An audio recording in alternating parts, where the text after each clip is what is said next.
Estás escuchando La vida oculta de la Virgen María, libro de revelaciones privadas de la beata Ana Catalina Emmerich. Capítulo 6. La anunciación del ángel a la Virgen María. Anunciación de María. El 25 de marzo de 1821, la hermana Emmerich contó: la Santísima Virgen, poco después de su matrimonio, fue a la casa de José en Nazaret, donde me condujo mi guía. José se había ido con 2 asnos, creo que era para enterarse de algo de lo que había heredado, o para traer las herramientas de su oficio. Además de la Santísima Virgen y 2 mujeres jóvenes de su edad que habían sido, creo, sus compañeras en el templo, vi en la casa a Santa Ana a una viuda que era su pariente, la cual estaba a su servicio, y que más tarde la acompañó a Belén después del nacimiento de Jesús. Santa Ana había dejado como nuevo todo en su casa. Vi a las mujeres ir y venir desde el interior, luego pasear juntas en el patio. En la tarde, las vi volver y rezar de pie alrededor de una pequeña tarima redonda, después de que comieron hierbas que habían sido traídas allí. Ellas se separaron luego. Santa Ana todavía fue aquí y allá en la casa como una madre de familia ocupada de su gobierno. Las 2 jóvenes fueron a sus habitaciones separadas y María también se retiró a la suya. La habitación de la Santísima Virgen estaba detrás de la casa. Se subía allá por 3 escalas porque el piso de esta parte de la casa estaba más nivelado que el resto y estaba sobre el fondo de un peñasco. Enfrente de la puerta, la habitación era redonda y en esta parte circular que estaba separada por una división de la altura de un hombre, se encontraba plegada la cama de la Santísima Virgen. Las paredes de la habitación estaban revestidas hasta una cierta altura de una especie de trabajo de marquetería hecho con pedazos de madera de diferentes colores. El techo estaba formado por unas vigas paralelas, de las cuales los intervalos estaban rellenados por un enrejado adornado de figuras de estrellas. Fui conducida a esta habitación por el joven luminoso que me acompaña siempre, y vi lo que voy a contar como lo puede hacerle una persona en el estado miserable en que me encuentro. Entrando la Santísima Virgen, se revistió detrás de la división de su cama, usando un vestido largo de lana blanca con un cinturón ancho, y se cubrió la cabeza con un velo de un blanco amarillento. Durante este tiempo, la criada entró con una luz, encendió una lámpara de varios brazos que fue suspendida del techo y se retiró. La Santísima Virgen tomó entonces una pequeña mesa baja que estaba contra la pared y la puso en medio de la habitación. La recubrió con una alfombra roja y azul, en medio de la cual estaba bordada una figura. No sé más si era una esquela o un ornamento. Un rollo de pergamino escrito estaba sobre esta mesa. María, habiéndose levantado entre el lugar de su cama y la puerta, en un sitio donde el suelo estaba recubierto con una alfombra, colocó delante un pequeño cojín redondo para arrodillarse allí. Ella se puso entonces de rodillas, con ambas manos apretadas en la mesa. La puerta de la habitación estaba delante de ella, a su derecha. Luego bajó el velo sobre su rostro y juntó las manos delante de su pecho, pero sin cruzar los dedos. La vi rezar mucho tiempo con ardor y levantando su cara hacia el cielo. Ella invocaba la redención, la llegada del Rey prometido al pueblo de Israel, y pedía también tener alguna parte en su misión. Se quedó mucho tiempo de rodillas, arrebatada en éxtasis. Luego inclinó la cabeza sobre su pecho. Entonces, del techo de la habitación descendió a su derecha en línea un poco oblicua una gran masa de luz, y fui obligada a volverme hacia el patio donde estaba la puerta. Vi en esta luz a un joven resplandeciente con cabellos rubios flotando, descender delante de ella a través de los aires. Era el arcángel Gabriel. Él le habló y vi las palabras salir de su boca como letras de fuego. Las leí y las oí. María giró un poco su cabeza hacia el lado derecho. Sin embargo, en su modestia, ella no miró. El ángel continuó hablando. María giró su cara hacia su lado, como obedeciendo a un orden. Levantó un poco su velo y respondió. El ángel todavía habló. María levantó completamente su velo, miró al ángel y pronunció las palabras sagradas. He aquí la criada del Señor, que Él haga en mí según su voluntad. La Santísima Virgen permanecía en un éxtasis profundo. La habitación estaba llena de luz. No vi más el resplandor de la lámpara que ardía, ni el techo de la habitación. El cielo parecía abierto. Mis miradas siguieron por encima del ángel una vía luminosa. Vi en la extremidad de este río de luz la figura de la Santísima Trinidad. Era como un triángulo luminoso donde los rayos confluían recíprocamente. Reconocí en esto lo que no se puede solo adorar, sino nunca expresar: a Dios Todopoderoso, el Padre, el Hijo y el Espíritu Santo, y sin embargo, un solo Dios Todopoderoso. Cuando la Santísima Virgen hubo dicho que sea hecho según su voluntad, vi una representación alada del Espíritu Santo, que sin embargo no se parecía totalmente a la forma ordinaria en forma de paloma. La cabeza tenía algo de cara humana. La luz se difundía en ambos lados como alas. Veo de esto ir como 3 espacios luminosos hacia el lado derecho de la Virgen Santísima, donde se reunieron. Cuando esta luz penetró su lado derecho, la Santísima Virgen se hizo luminosa y como diáfana. Parecía que lo que ella tenía de opaco se retiraba delante de esta luz como la noche ante el día. Estaba en este momento tan inundada de luz que nada de lo que estaba allí aparecía oscuro. Estaba resplandeciente y enteramente iluminada. Después vi al ángel desaparecer. La vía luminosa de la que había salido desapareció, como si el cielo hubiera aspirado e hiciera volver hacia él este río de luz. Mientras que yo veía todas estas cosas en la habitación de María, tuve la impresión personal de que una naturaleza singular estaba en angustia continua, como si se le hubiera tendido trampas, y vi una serpiente horrible arrastrarse a través de la casa y las gradas hasta la puerta cerca de la cual estaba cuando la luz penetró en la Santísima Virgen. El monstruo había llegado a la 3ª escala. Esta serpiente era más o menos de la longitud de un niño. Su cabeza era ancha y llana. Tenía a la altura del pecho 2 patas cortas y membranosas, armadas con uñas semejantes a alas de murciélago, sobre las cuales se arrastraba.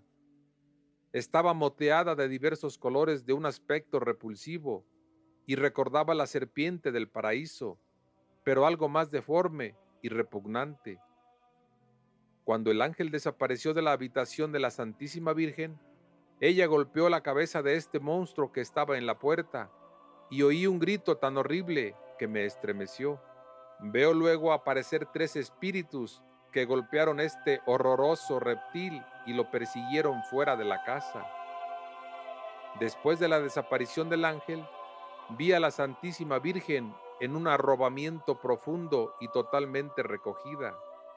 Vi que conocía y adoraba la encarnación del Salvador en ella, donde él estaba como un pequeño cuerpo humano luminoso, completamente formado y proveído de todos sus miembros. Aquí en Nazaret es diferente que en Jerusalén. En Jerusalén, las mujeres deben quedarse en el vestíbulo, no pueden entrar en el templo. Solo los sacerdotes tienen acceso al santuario. Pero en Nazaret, la Virgen misma es el templo, el santo de los santos, está en ella, el gran sacerdote está en ella, y es la única cerca de él. ¿Cuánto es esto de conmovedor, maravilloso y sin embargo simple y natural? Las palabras de David en el Salmo 45 están cumplidas. El muy alto santificó su tabernáculo. Dios está en medio de él. No será estremecido. Era medianoche más o menos cuando vi este misterio. Al cabo de un tiempo, Santa Ana entró a la casa de María con otras mujeres. Un movimiento maravilloso en la naturaleza las había despertado. Un nubarrón luminoso había aparecido por encima de la casa. Cuando ellas vieron a la Santísima Virgen de rodillas debajo de la lámpara, arrebatada en éxtasis en su oración, se alejaron respetuosamente. Al cabo de un tiempo, vi a la Santísima Virgen levantarse y acercarse a su pequeño altar, que estaba contra la pared. Encendió la lámpara y rezó de pie. Rollos escritos estaban delante de ella sobre un pupitre elevado. La vi luego ponerse sobre su lecho hasta la mañana. Entonces mi guía me transportó, pero cuando estuve en el pequeño vestíbulo de la casa, fui alcanzada por un gran espanto. Esta serpiente horrible estaba al acecho allí. Se precipitó sobre mí y quiso esconderse en los pliegues de mi vestido. Estaba en una angustia horrible, pero mi ángel me retiró prontamente de allí y vi reaparecer los 3 espíritus que golpeaban de nuevo al monstruo. Creo siempre que oigo su grito espantoso y todavía me estremezco. Contemplando esta noche el misterio de la Encarnación, fui instruida de varias otras cosas. Ana recibió un conocimiento interior de lo que se cumplía. Comprendí por qué el Redentor debía quedarse 9 meses en el seno de su madre y nacer niño. ¿Por qué no había querido nacer hombre hecho como nuestro primer padre Adán? Mostrarse en toda su belleza como Adán, saliendo de manos del Creador. Pero no puedo expresar más esto claramente. Lo que todavía comprendo es que Él quiso santificar de nuevo la concepción y el nacimiento de los hombres, tan degradados por el pecado original. Si María se hizo su madre y si Él no vino antes, es porque solo era lo que criatura nunca fue antes de ella, ni será después de ella, el vaso puro de gracia que Dios había prometido a los hombres, y en el que debía hacerse hombre para pagar las deudas de la humanidad por medio de los méritos superabundantes de su pasión. La Santísima Virgen era la flor perfectamente pura de la raza humana, hecha a eclosión en la plenitud de los tiempos. Todos los hijos de Dios entre los hombres, todos los que desde el comienzo habían trabajado en la obra de la santificación, contribuyeron a su llegada.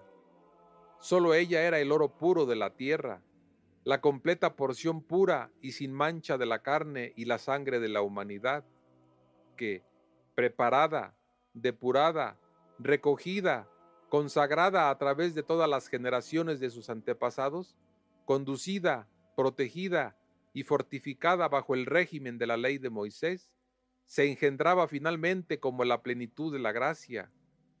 Fue predestinada en la eternidad y apareció en el tiempo como Madre del Eterno.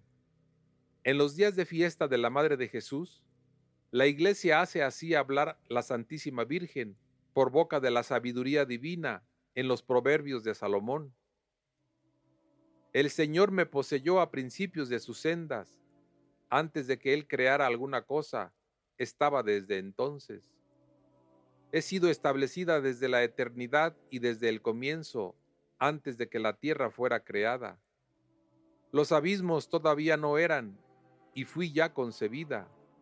Las fuentes todavía no habían salido de la tierra.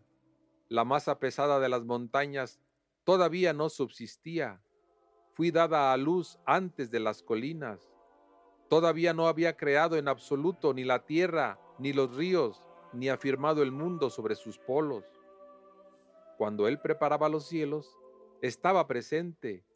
Cuando Él rodeaba los abismos de sus límites y les prescribía una ley inviolable, cuando Él afirmaba el aire por encima de la tierra y ponía en equilibrio las aguas de las fuentes, cuando Él cerraba el mar en sus límites e imponía una ley a las aguas, cuando Él situaba los fundamentos de la tierra, estaba con Él y ajustaba toda cosa con Él.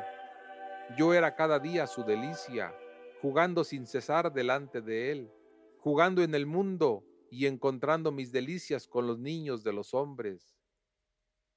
Escúchenme pues ahora, mis niños. Feliz los que guardan mis caminos, escuchen mis instrucciones, sean juiciosos y no las rechacen en absoluto. Feliz el que me escucha, que vela cada día en la entrada de mi casa y que se acoge a mi puerta, porque aquel que me habrá encontrado encontrará la vida y él encontrará la salvación de los tesoros de la bondad del Señor. La Santísima Virgen tenía la edad de un poco más de 14 años en el momento de la encarnación de Jesucristo. Jesucristo llegó a la edad de 33 años y 3 veces 6 semanas. Digo 3 veces 6 porque la cifra 6 me es mostrada en este instante hasta 3 veces repetida. Visitación de María. En la misa de esta fiesta, la Iglesia se sirve de las palabras del Cantar de los Cantares. Es la voz de mi muy amado, he aquí que viene saltando sobre las montañas, pasando por encima de las colinas. Mi muy amado es semejante a un corzo y a un cervato de cierva. He aquí que se acoge detrás de nuestra muralla, que mira por la ventana, que echa sus miradas a través de las verjas. He aquí, mi muy amado, que me habla y que me dice, levántate, apresúrate, mi querida, mi paloma, mi belleza, y ven, porque el invierno está ya pasando. Las lluvias se detuvieron y cesaron totalmente. Las flores aparecieron sobre nuestra tierra. El tiempo de cortar la vid llegó. La voz de la tórtola se oye oír en nuestra tierra. La higuera empujó sus primeros botones. Las vides están en flor y difundieron su olor. Levántate, mi bien preferida, mi belleza única, y ven. Es mi paloma retirada en los agujeros de la piedra. Muéstrame tu rostro, que tu voz se oiga oír en mis orejas, porque su voz es dulce y su cara es bella. María y José en viaje para visitar a Isabel. Unos días después de la anunciación del ángel a María, San José volvió a Nazaret e hizo ciertos arreglos en la casa para poder ejercer su oficio, porque todavía no había estado de forma permanente en Nazaret, donde había pasado apenas 2 días. Él no sabía nada de la encarnación de Dios en María. Ella era la madre del Señor, pero era también la criada del Señor y guardaba humildemente su secreto. La Santísima Virgen, cuando sintió que el Verbo se había hecho carne en ella, sintió un gran deseo de ir enseguida a Juta, cerca de Hebrón, para visitar a su prima Isabel, puesto que el ángel le había dicho estar encinta desde hacía 6 meses. Como se acercaba el tiempo cuando José debía ir a Jerusalén para la fiesta de Pascua, ella deseó acompañarlo para asistir a Isabel durante su embarazo. José se puso en camino pues para Juta con la Santísima Virgen.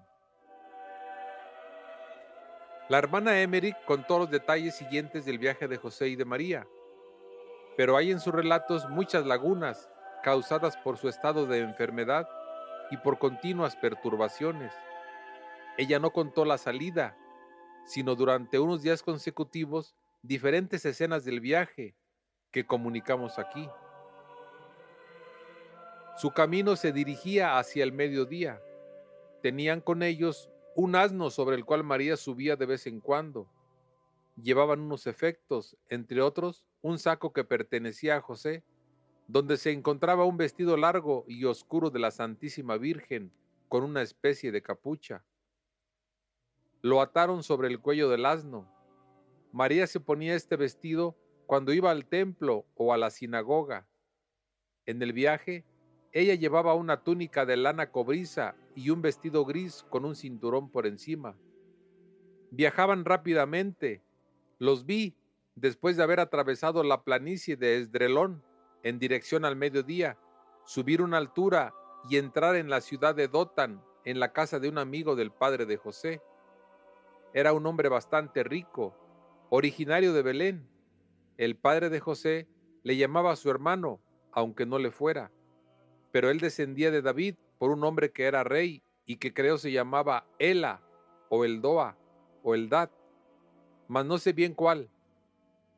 Este lugar era muy comercial. Los vi una vez pasar la noche bajo un cobertizo. Luego, como ellos todavía estaban a 12 leguas de la morada de Zacarías, una tarde descansaron en un bosque bajo una cabaña de ramajes, totalmente recubierta con follaje verde y bellas flores blancas.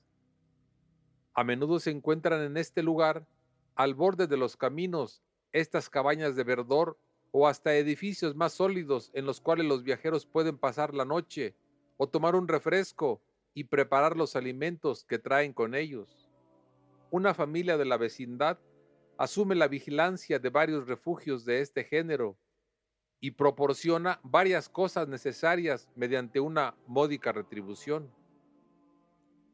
La hermana Emmerich vio a Jesús el 2 de noviembre a sus 31 años en la misma casa de Dotán, donde cura de hidropesía a un hombre de 50 años nombrado Isacar, marido de Salomé, y a una niña de los dueños de esta casa. En esta ocasión, Isacar habló de la estancia que aquí habían hecho María y José. El retoño de David que la hermana nombra Eldoa o Eldad, y por el cual el padre de esta Salomé era pariente de San José, podría bien ser Elioda o Eliada, hijo de David, citado en el segundo libro de los Reyes, y en el primer libro de los Paralipómenos. Aunque se deba admitir naturalmente confusiones frecuentes en los nombres pronunciados por la hermana, no debemos suponer, sin embargo, que esta confusión siempre se verifique. Los nombres propios en hebreo tienen en general un significado preciso, pero así como un solo y único de estos pueden expresarse de diferentes maneras en la lengua hebrea, las mismas personas llevan a menudo diferentes nombres. Así, encontramos un hijo de David llamado Elishna, Dios ayuda. Luego más tarde, Elishama, Dios oye. Así, Eldea o Eldoa puede también significar Dios viene. La mención poco precisa que este retoño de David habría sido rey no debe en absoluto asombrar, porque es indudable que hijos o nietos de David tuvieron el gobierno de ciertos países dependientes del reino de Israel. Desde Jerusalén, ellos no fueron del todo derecho a Juta, sino que hicieron un rodeo para viajar más solitariamente.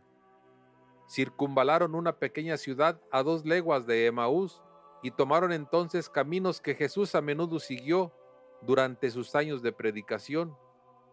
Tuvieron luego que salvar 2 montañas. Entre estas 2 montañas los vi una vez descansar, comer pan y mezclar en su agua gotas de bálsamo que habían recogido durante el viaje. El país aquí era muy montañoso. Pasaron delante de peñascos que eran más anchos arriba que abajo. Veía ahí grandes grutas en las cuales se hallaban toda clase de piedras singulares. Los valles eran muy fértiles. Su camino los condujo a través de bosques, páramos, prados y campos. En un lugar bastante cercado al término del viaje, observé particularmente una planta que tenía pequeñas hojas bonitas y verdes con racimos de flores, formados de 9 campanillas rosas cerradas. Había ahí algo de lo que tengo que ocuparme, pero olvidé de lo que se trataba. Esta flor con 9 campanillas tenía tal vez como la hermana una comunicación mística de los 9 meses que el Señor pasó en el seno de su madre. Tal vez también ella vio allí el símbolo de un poco de devociones u ocupaciones de piedad que se relacionan con la fiesta de la visitación. Además, un amigo experto en el conocimiento de la Sagrada Escritura le comunicó al escritor lo siguiente: la flor indicada aquí es probablemente el pequeño racimo de ciprés, del cual está dicho en el Cantar de los Cantares. Mi muy amado es para mí un racimo de ciprés, cogido en las vides de Engadi. Mariti, en su viaje a Siria y Palestina, vio este arbusto y su flor en la comarca donde la hermana vio viajar a la Santísima Virgen. Las hojas, según él, son más pequeñas y más elegantes que las del mirto. Las flores son color de rosa, dispuestas por ramos en forma de racimo, lo que por otra parte corresponde a la descripción sumaria de la hermana, cuando ella dice que tiene que ocuparse de algo que olvidó tocando estas flores campaniformes. Se trata tal vez de una meditación sobre Cantar de los Cantares. Así como en ese momento el muy amado todavía estaba bajo el corazón virginal de su madre, celebraba tal vez, contemplando las cápsulas de este arbusto, el grado de desarrollo del verbo hecho carne, y esta meditación podía ser tanto más fecunda, ya que el racimo oloroso de las flores de ciprés se llama en hebreo racimo de Cooper, es decir, racimo de la reconciliación, y es por eso que unos comentadores encuentran en las palabras mi muy amado es para mí un racimo de ciprés el sentido siguiente: mi muy amado dio para mí el racimo de sangre de la reconciliación. Lo mismo que los orientales estiman mucho a estos ramos de flores olorosas y los miran como un presente muy agradable, la hermana, viendo pasar a la Santísima Virgen cerca de estos racimos de flores, podía celebrar el progreso de la madurez del racimo de la sangre de la reconciliación en el fruto bendito, sus entrañas. Consideraba tal vez, en el texto de Cantar de los Cantares, el sentido según el cual se podía decir: el verdadero racimo del Cooper madura para nosotros bajo el corazón de María. Lo mismo que en el texto: mi muy amado es para mí un ramo de mirra que descansa entre mis senos. Puede haber considerado que María más tarde apoyó a Jesús niño en su pecho y a continuación, después del descendimiento, recibió al Salvador en sus brazos cuando se lo embalsamó con la mirra, aunque él mismo fue la verdadera mirra que preserva de toda corrupción. Llegada de María y de José a la casa de Isabel y Zacarías. Una parte de las visiones que siguen fueron comunicadas en el momento de la fiesta de visitación en julio de 1820. Otras se presentaron en una visión donde oyó a Eliud, un viejo esenio de Nazaret, quien acompañaba a Jesús, que iba a hacerse bautizar por San Juan Bautista en septiembre del primer año de su predicación, contar varias cosas relativas a sus padres y a la primera juventud del Salvador, porque él tenía permanentes relaciones con la Sagrada Familia. La casa de Zacarías estaba sobre una colina aislada. Había grupos de casas alrededor. Un arroyo bastante impetuoso bajaba de la montaña. Me pareció que era el momento cuando Zacarías volvía a su casa de Jerusalén después de las fiestas de Pascua.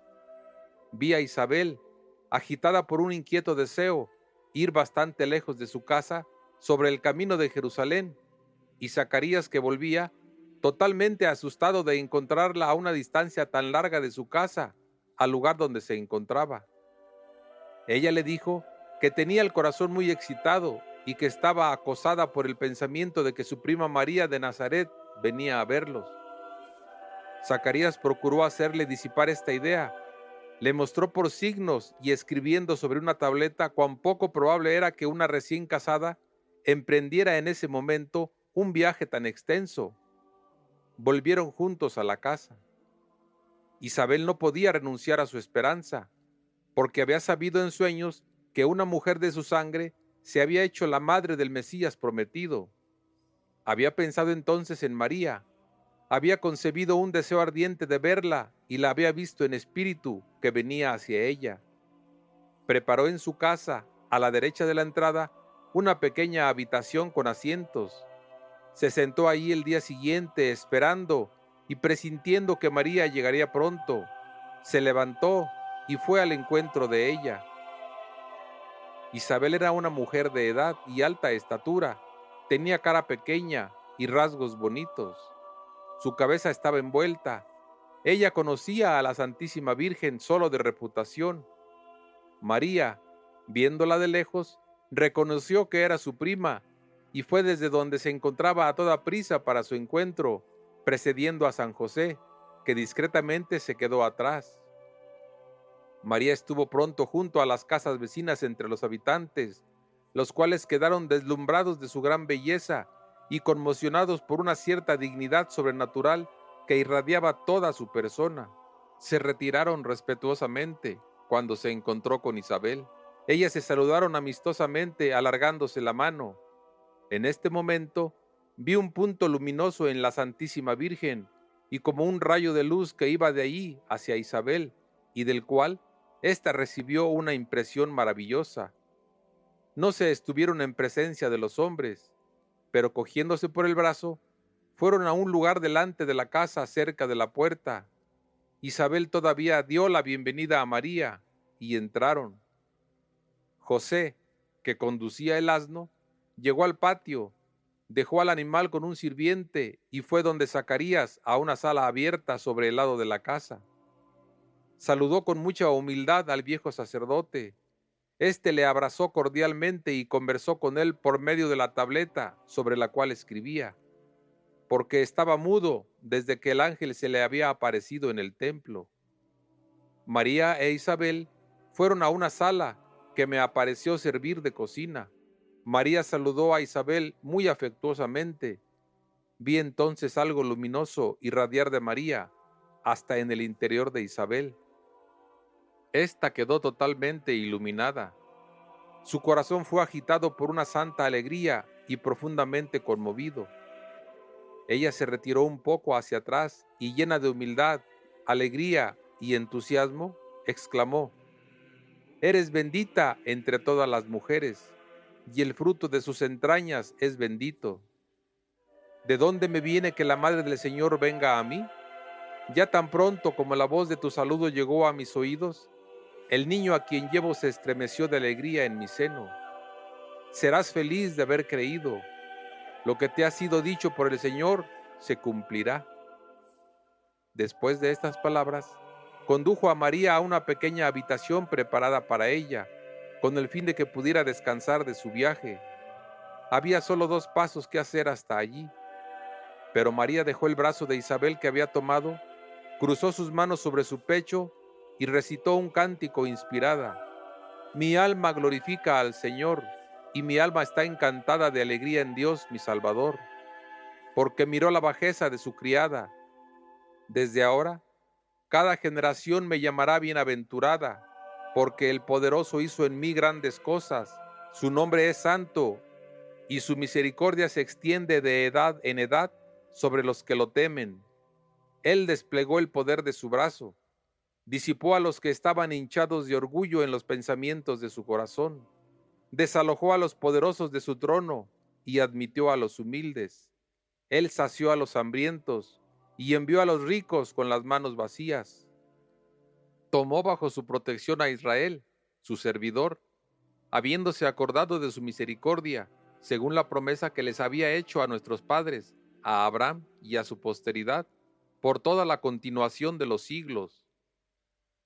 Vi que Isabel repetía el Magnificat con una inspiración semejante. Luego ellas se sentaron en butacas muy bajas que estaban sobre una pequeña mesa, un poco retirada también. Cuán felices estaban. Repetí con ellas todas sus oraciones y me senté a poca distancia. La hermana Emmerich contó lo que había visto el día anterior. Después de mediodía, ella dijo en su visión: José y Zacarías estaban juntos. Conversan de la próxima llegada del Mesías y del cumplimiento de las profecías. Zacarías es un agraciado y alto anciano, vestido de sacerdote. Él responde siempre por signos o escribiendo sobre una tablilla. Están sentados a un lado de la casa en una sala abierta que veo sobre el jardín.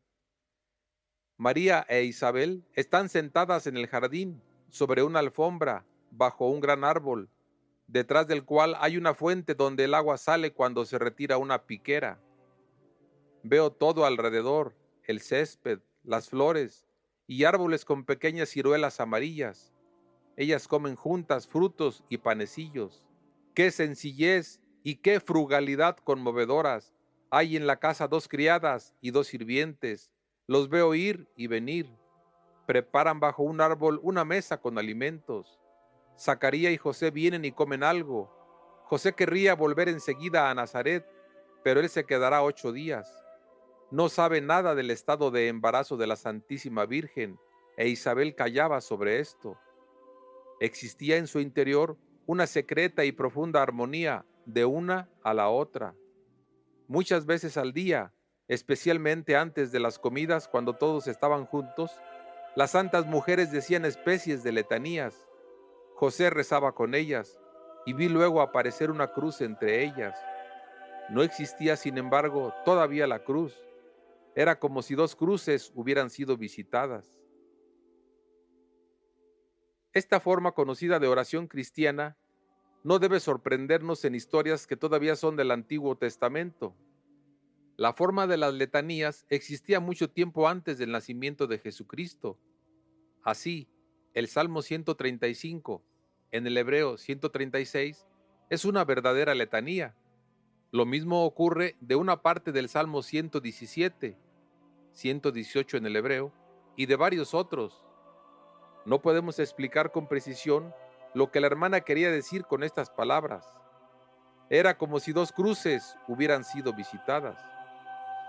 Según la costumbre piadosa de su patria, país de viejas costumbres católicas, cuando diferentes parroquias se reúnen en procesión para devociones que hay que hacer en común, llevan con ellas sus cruces y pesadas imágenes de la Santísima Virgen, y oran mientras que las cruces o las imágenes de María se rinden visita. El 3 de julio, ella contó lo que sigue. Anoche, todos ellos comieron juntos, permanecieron sentados hasta la medianoche, cerca de una lámpara bajo el árbol del jardín. Vi luego a José y a Zacarías solos en un oratorio. Vi a María y a Isabel en su pequeña habitación. Ellas se mantenían de pie, frente a frente una de la otra, como arrebatadas en éxtasis, y decían juntas el Magnificat. Además del traje descrito más arriba, la Santísima Virgen tenía un velo negro transparente que bajaba cuando hablaba a los hombres. Hoy, Zacarías condujo a San José a otro jardín separado de la casa. Zacarías tiene en todas las cosas mucho orden y puntualidad. Este jardín es abundante en bellos árboles y produce frutos de toda clase. Está muy bien plantado. Está atravesado por una alameda cubierta, bajo la cual se está a la sombra. En la extremidad del jardín se encuentra escondida una pequeña casa de recreo, cuya puerta está al lado. En la altura de esta casa hay aberturas cerradas con bastidores.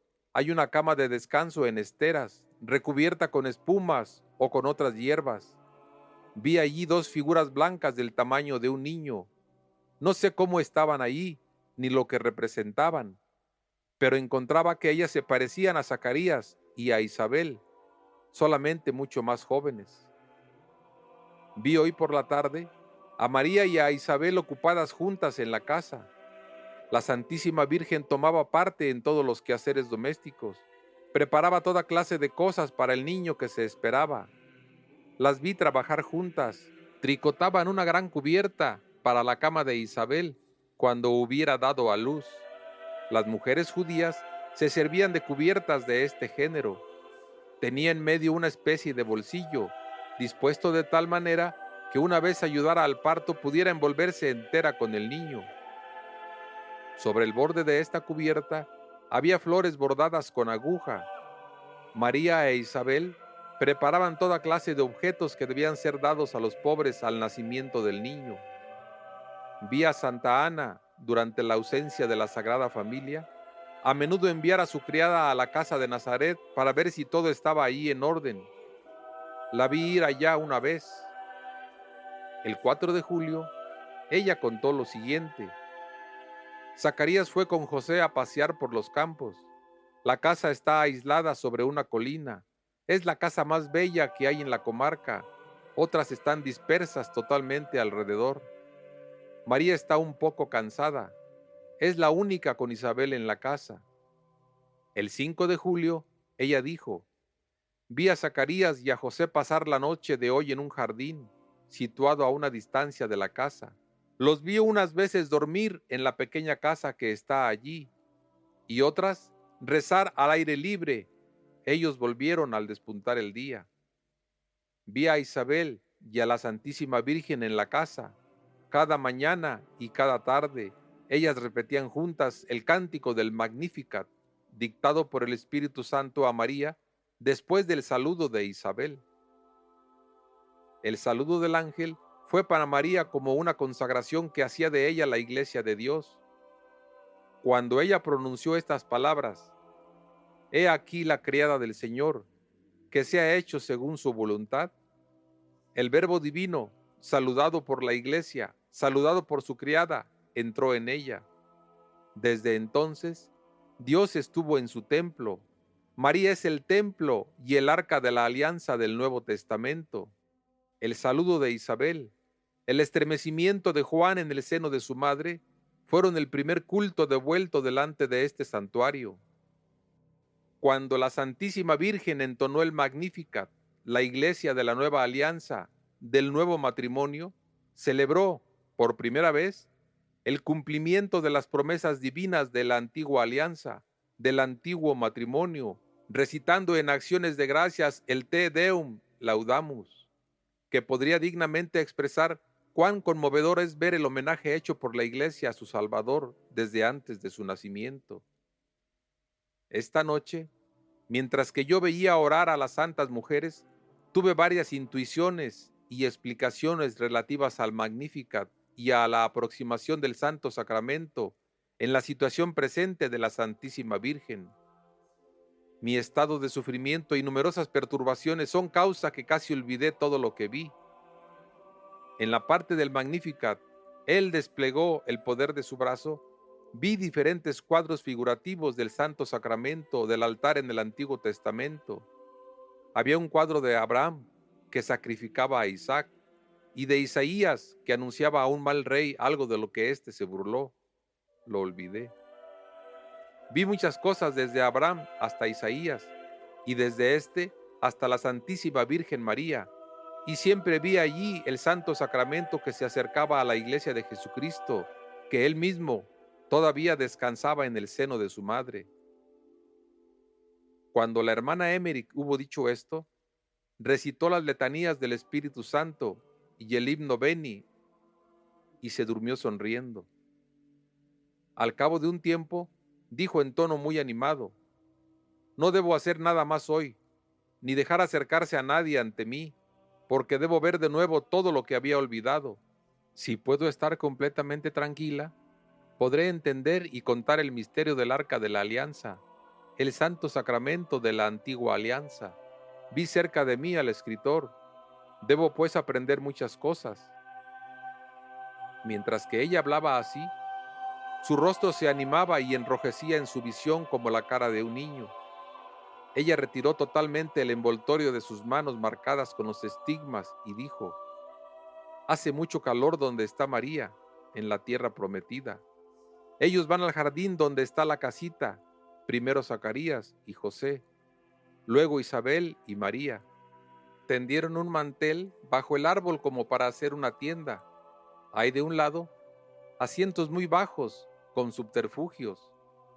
La visión de Isaías, olvidada por ella, es sin duda alguna la profecía sobre el rey Acaz».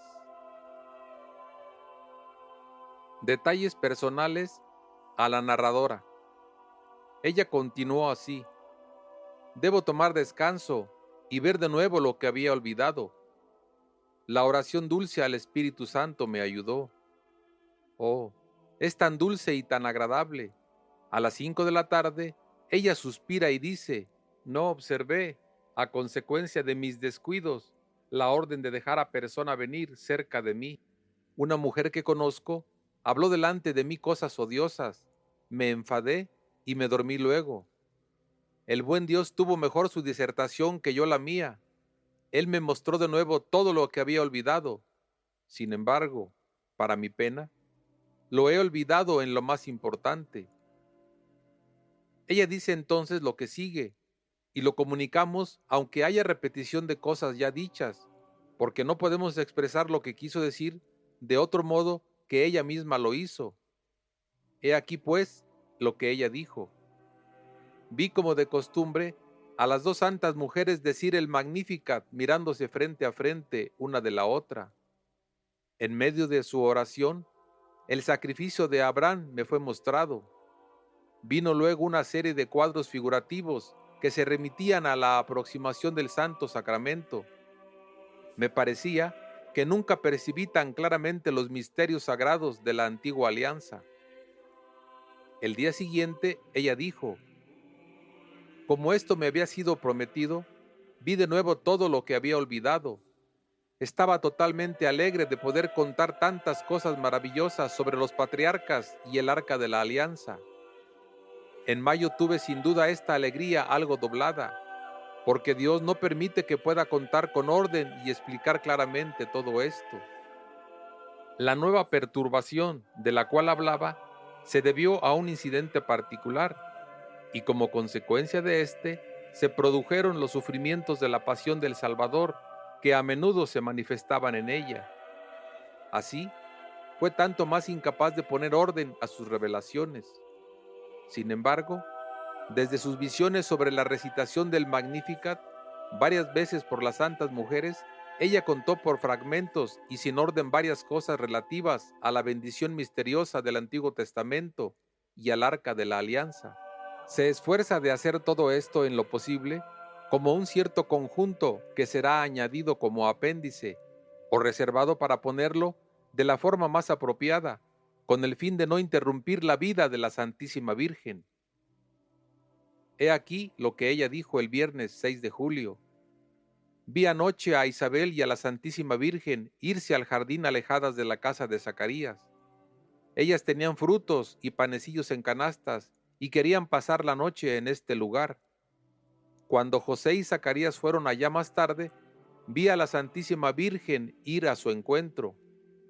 Zacarías tenía su pequeña tableta, pero era demasiado oscuro para que pudiera escribir, y vi a María, influida interiormente por el Espíritu Santo, decirle que hablaría esa noche y que podía dejar allí su tableta, porque estaría pronto en estado de conversar con José y rezar con él. Quedé muy sorprendida de esto, sacudía la cabeza y me negaba a suponer que él estuviera así allí, pero mi ángel de la guarda, o el guía espiritual que está siempre cerca de mí, me dijo, haciéndome la señal de mirar para otro lado: ¿no quieres creer esto? Mira pues lo que pasa por aquí. Vi entonces del lado que él me señalaba otro cuadro, de una época muy posterior. Una fiesta caía el 6 de julio, el día cuando la hermana Emmerich comunicaba esto y el escritor no lo sabía. Cuando él la comprendió, echando por casualidad los ojos sobre el calendario, encontró allí una nueva confirmación de esta relación entre todas sus visiones y las fiestas corresponsales de la iglesia que le habían sorprendido tan a menudo. El santo sacerdote Goar, originario de Aquitania, se establece en el siglo VI cerca a los prados de la desembocadura de Mochenbach en el Rin, cerca de la pequeña ciudad natal de San Goar. Él vivió allí como un anacoreta y convirtió a la fe cristiana a muchas personas a las cuales había tenido la oportunidad de darles hospitalidad. Él fue enviado delante del obispo Rusticus de Treves por una acusación falsa de malas costumbres. Rusticus acusó a San Goar de brujería, pero un milagro que se le pidió como prueba de su inocencia excitó en el prelado tal confusión que se echó a los pies del santo, reconociendo su falta y pidiéndole perdón. San Goar, de vuelta en su ermita y acosado repetidas veces por Sigiberto, rey de Austrasia, de aceptar la sede episcopal de Treves, rogó a Dios retirarle del mundo. Vi al santo ermitaño Goar en un lugar donde se había cortado trigo. Él hablaba a los mensajeros de un obispo mal dispuesto contra él, y estos hombres también no le querían bien. Cuando los hubo acompañado hasta donde el obispo, Lo vi buscar un gancho para suspender de éste su abrigo. Así como él vio entonces un rayo de sol que penetraba por una abertura de la pared, en la sencillez de su fe, ató su abrigo a este rayo y el abrigo quedó suspendido en el aire. Quedé maravillada de este milagro producido por la sencillez de la fe y no me asombré más de oír hablar a Zacarías, ya que esta gracia le llegaba por medio de la Santísima Virgen, en la cual Dios mismo vivía. Mi guía me habló entonces de lo que se llama milagro. Me acuerdo que él me dijo, entre otras cosas, una confianza entera en Dios, con la sencillez de un niño, da a todo fondo y sustancia. Estas palabras me dieron grandes luces interiores sobre todos los milagros, pero no puedo explicarme muy claramente sobre esto. Vi entonces a los 4 santos personajes pasar la noche en el jardín. Se sentaron y comieron un poco, luego les vi andar en pareja, conversar orando y entrar alternativamente en la pequeña casa para tomar allá descanso. Supe también que después de la visita, José regresaría a Nazaret y Zacarías le acompañaría. Veo luego durante la oración a las santas mujeres, una parte del misterio que concierne al Magnificat. La veo de nuevo durante todo el sábado, víspera de la octava de la fiesta, y podré entonces decir de eso algo. Ahora puedo comunicar solo lo que sigue. El Magnificat es un cántico de acciones de gracias por el cumplimiento de la bendición misteriosa de la antigua alianza. Durante la oración de María, vi sucesivamente a todos sus antepasados. Había, en una secuencia de siglos, 3 veces 14 parejas de esposos que se sucedían y que el padre era siempre el retoño del matrimonio precedente.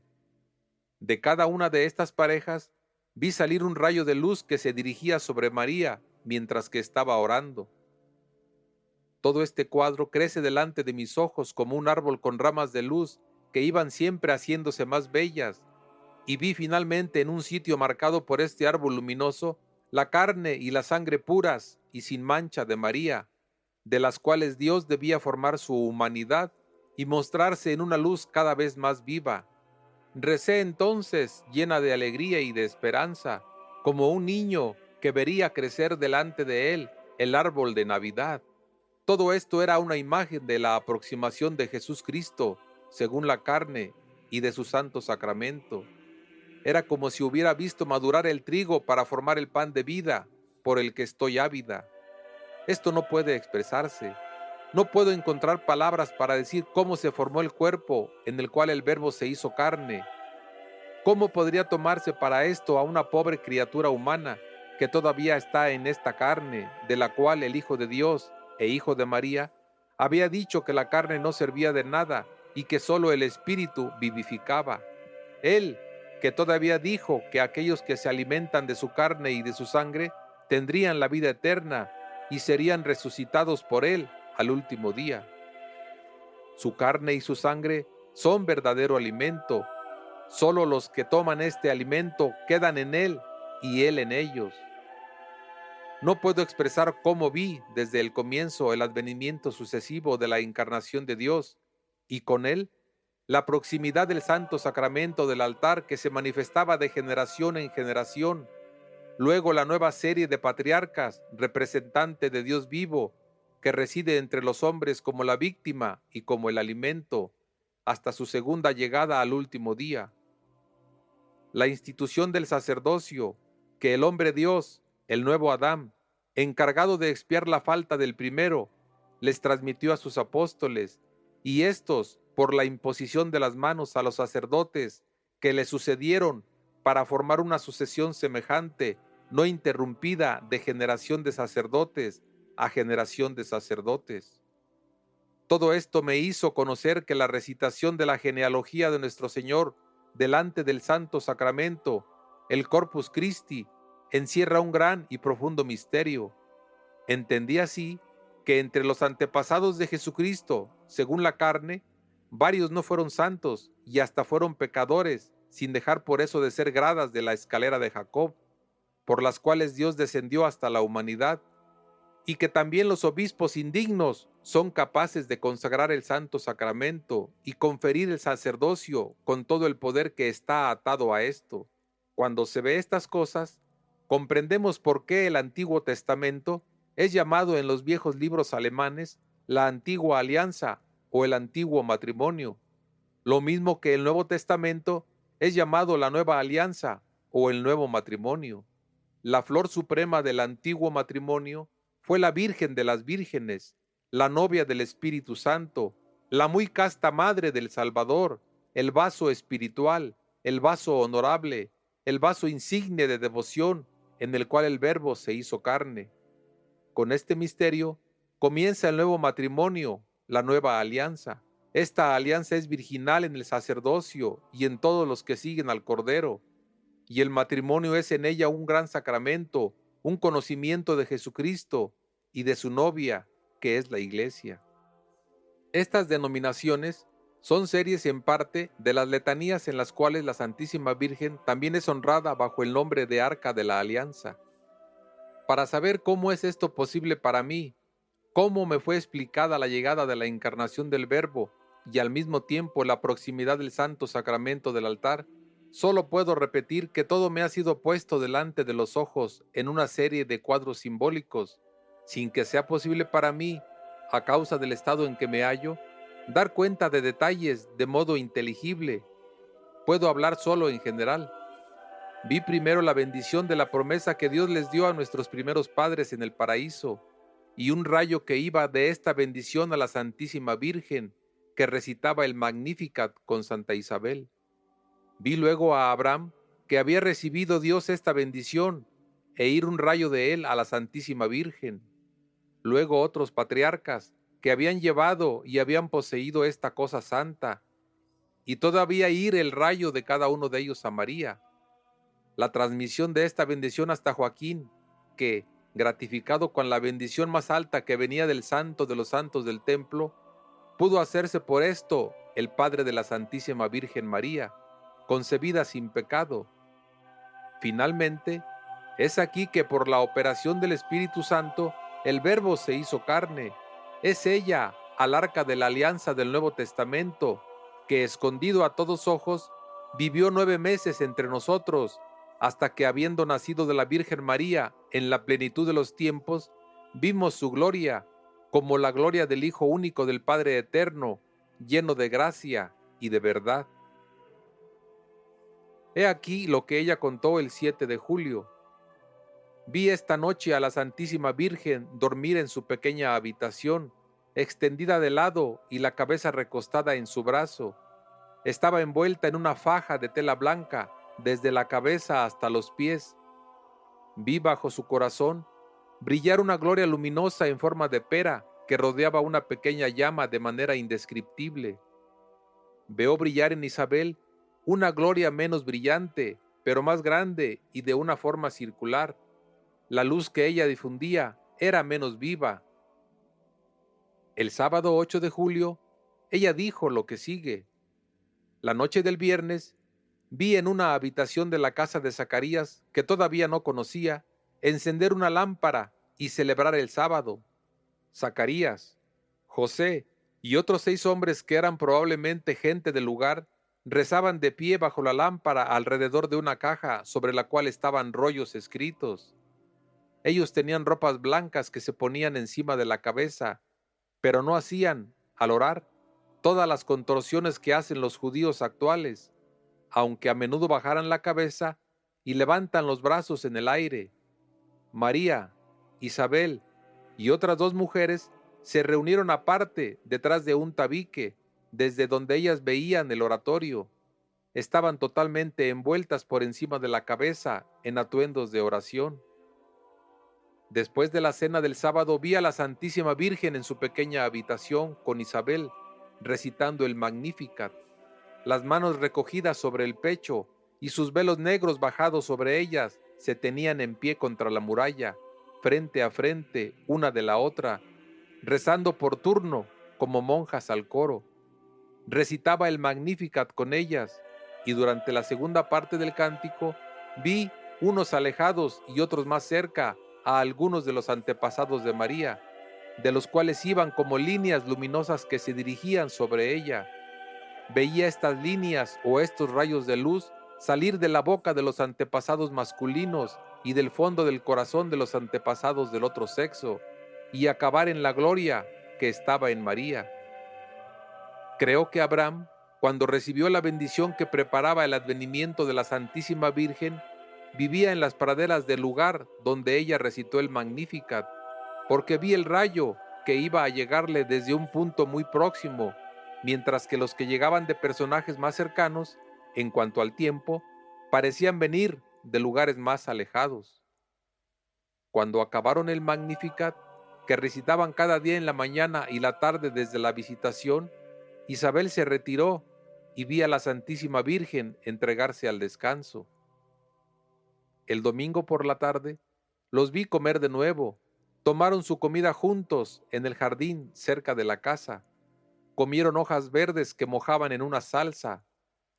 Había también sobre la mesa platos con pequeños frutos y otros platos donde había, creo, miel, que ellos agarraban con especies de espátulas en forma de cuerno. Más tarde, al claro de la luna en una bella noche estrellada, José se puso de viaje, acompañado por Zacarías.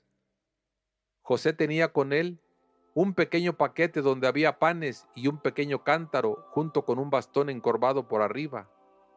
Ambos tenían abrigos de viaje que cubrían la cabeza.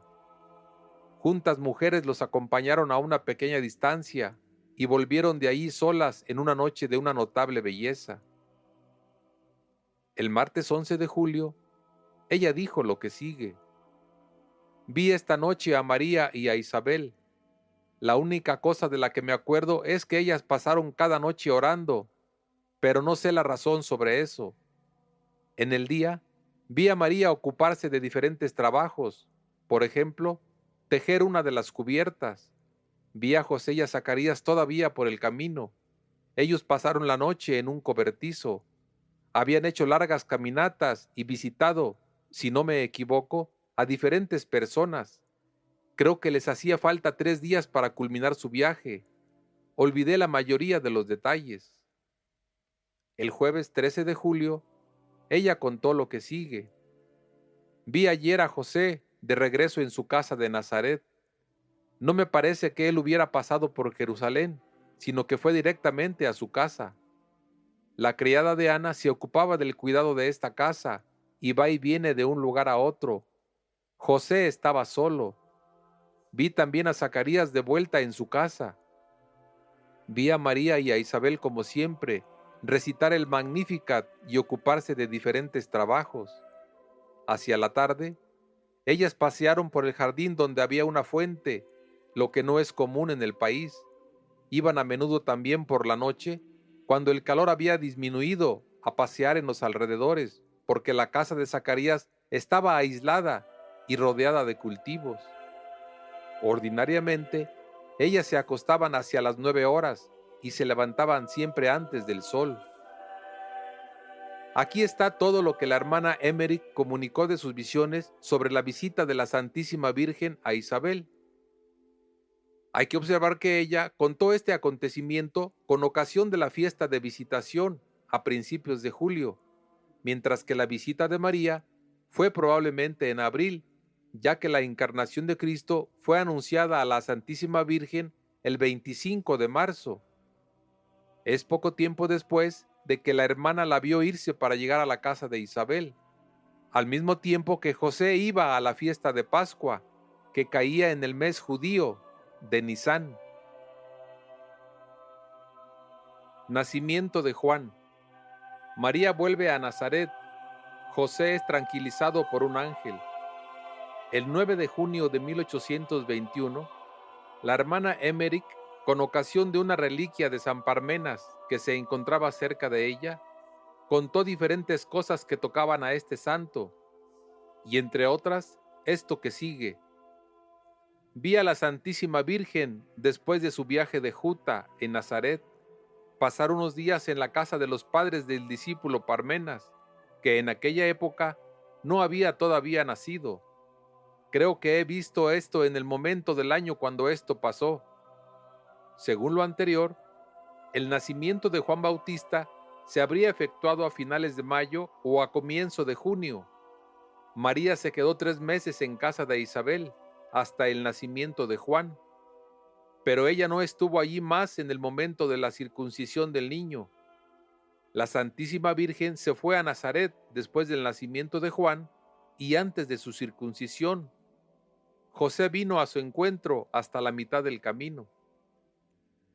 La hermana Emmerich no dice quién acompañó a la Santísima Virgen hasta allí. Ella no designó tampoco el lugar donde se reunió con San José.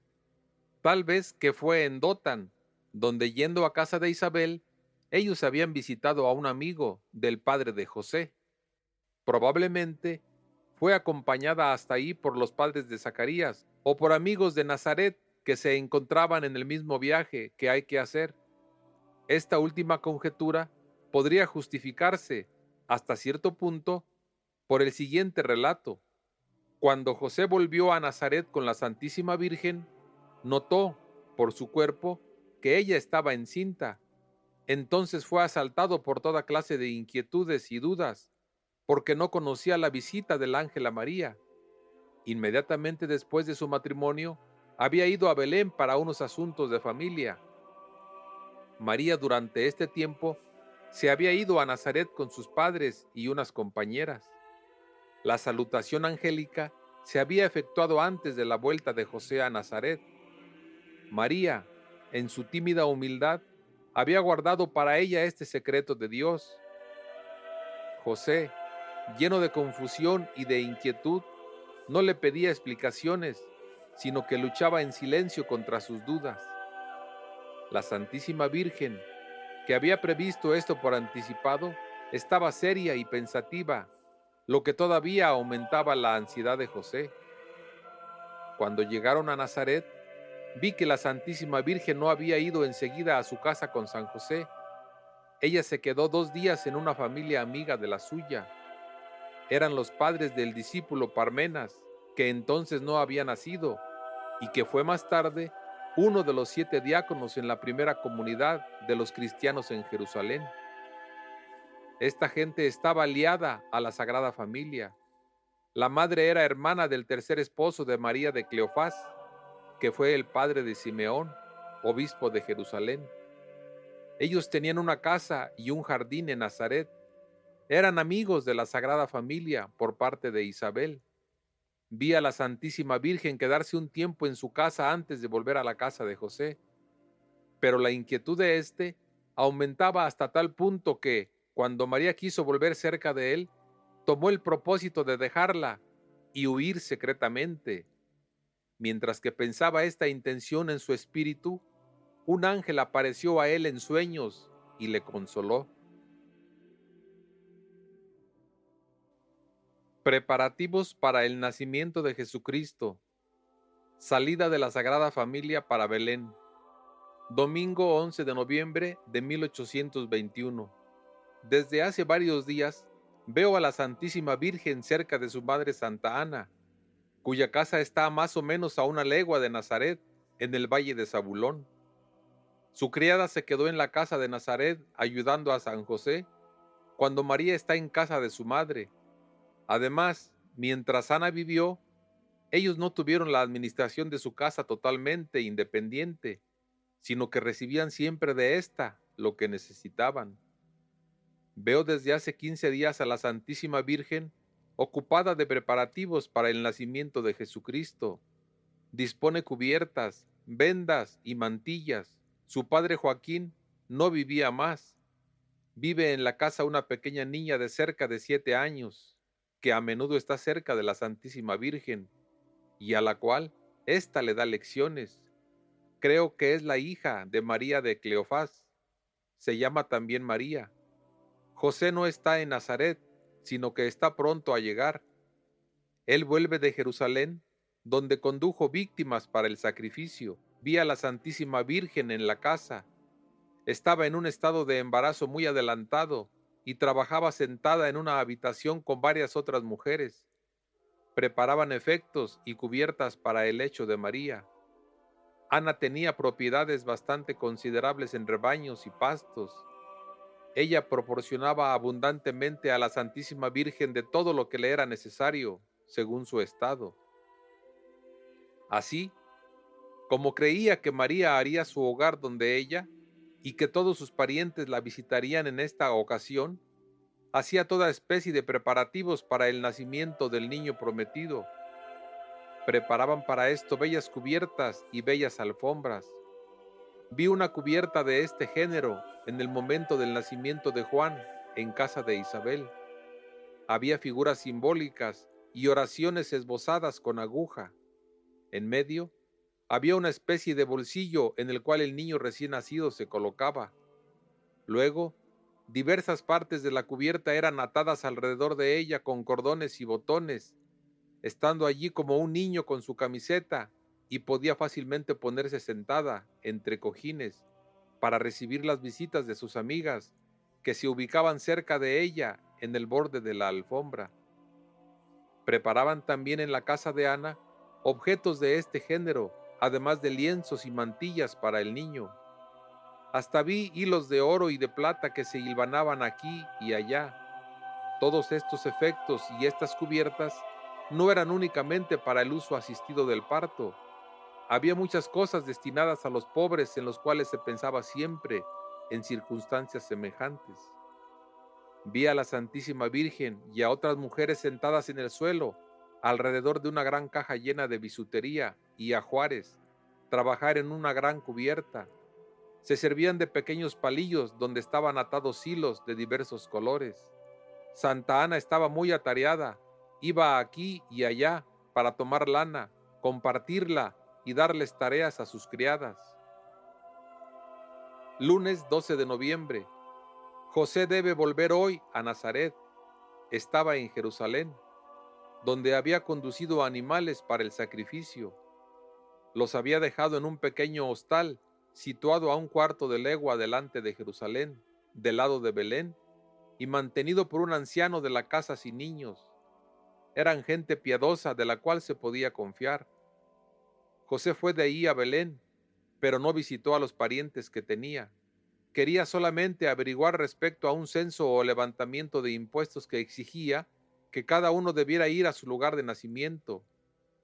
Él no se quiso inscribir aún, sin embargo, porque tenía la intención, cuando el tiempo de la purificación de María fuere cumplido, de ir con ella de Nazaret al templo de Jerusalén y de ahí a Belén, donde quería establecerse.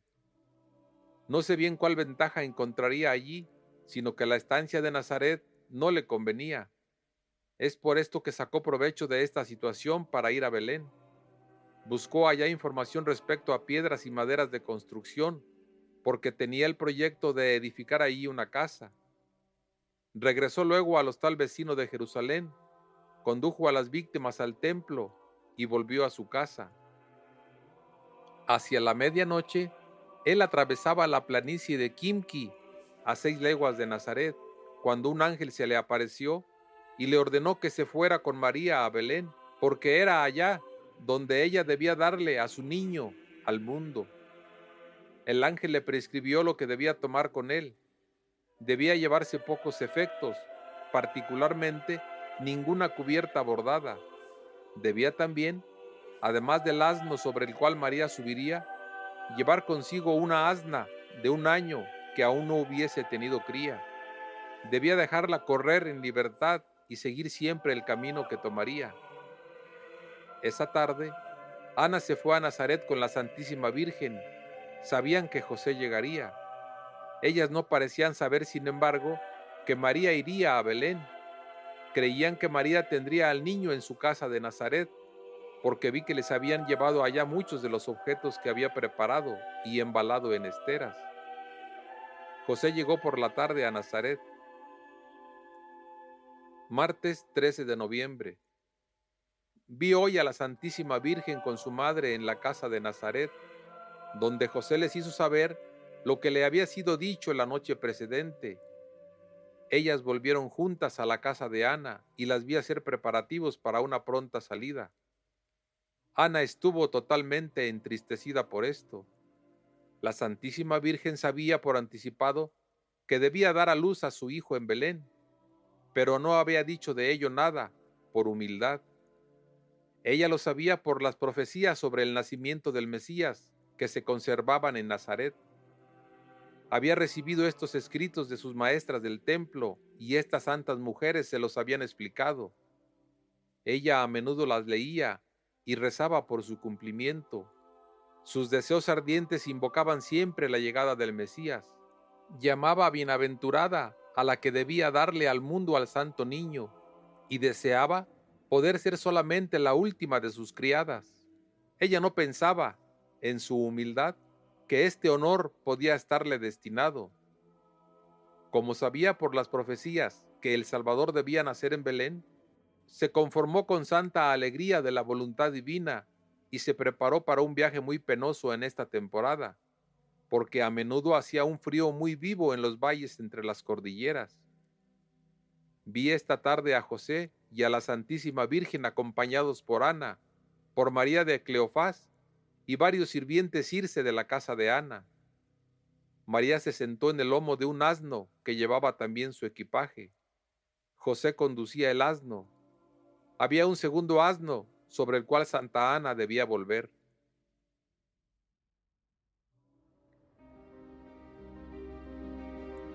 Gracias por habernos escuchado.